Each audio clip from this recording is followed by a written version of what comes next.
sabi naman Sandro, tuloy kumakalat sa head ang kanyang bibig. Dahilan dyan nauubos sa mga basahan sa bahay. Sarap nita kung yung duster niya para magtanda. Pero ano bang pakialam niya?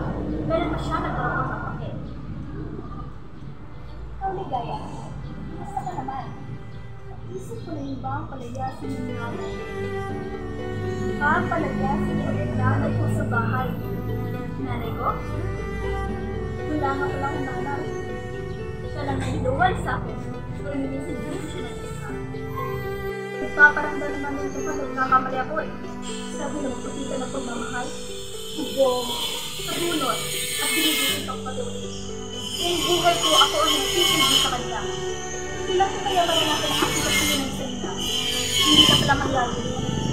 Kasi ibay din siya.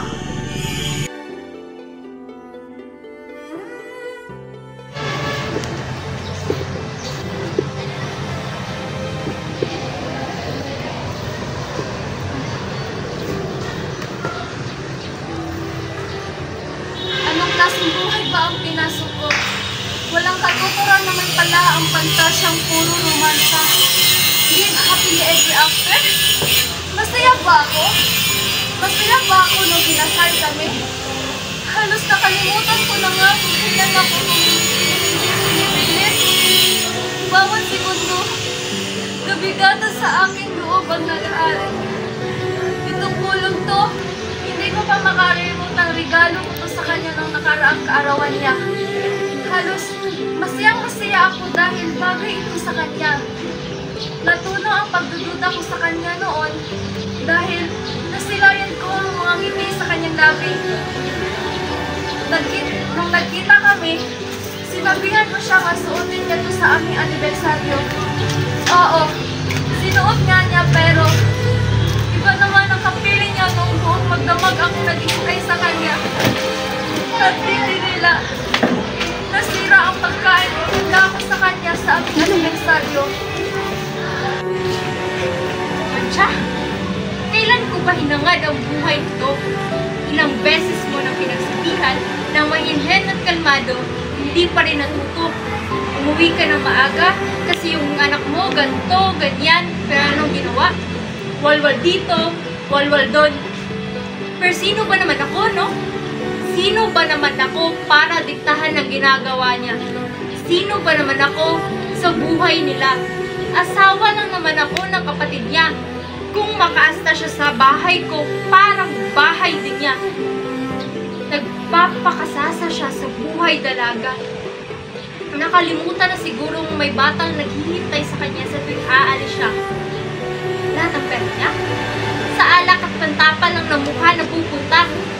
Eto, sino ba namang babae magsusuot ng ganitong kaikling short?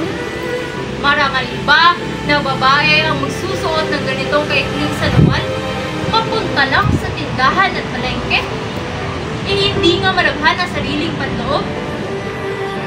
Kapag nalabhan naman, wala lang salamat. O, ate, salamat sa paglaba.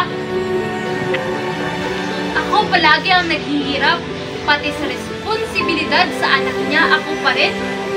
Umiinit ng dugong ko sa kanya. Dugong kasing kulay ng labi niya.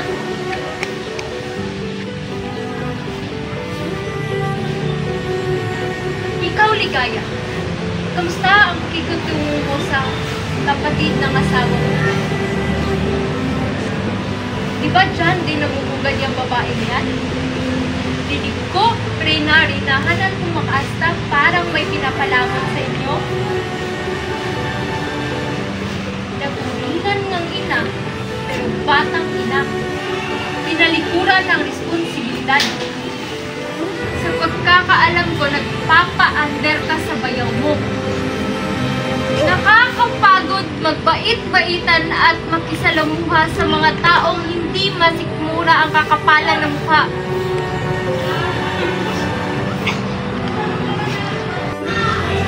Ang hirap pa ng ina.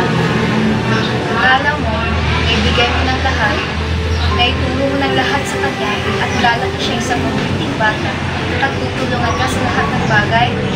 Pero kahit suwain at naman yung anak ko, proud ako sa kanya mahusay sa eskwela, magaling sa luto.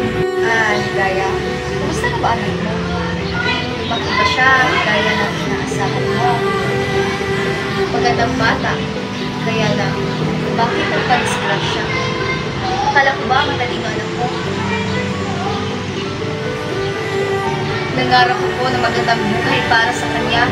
Kumakayod ako para din gayahin niya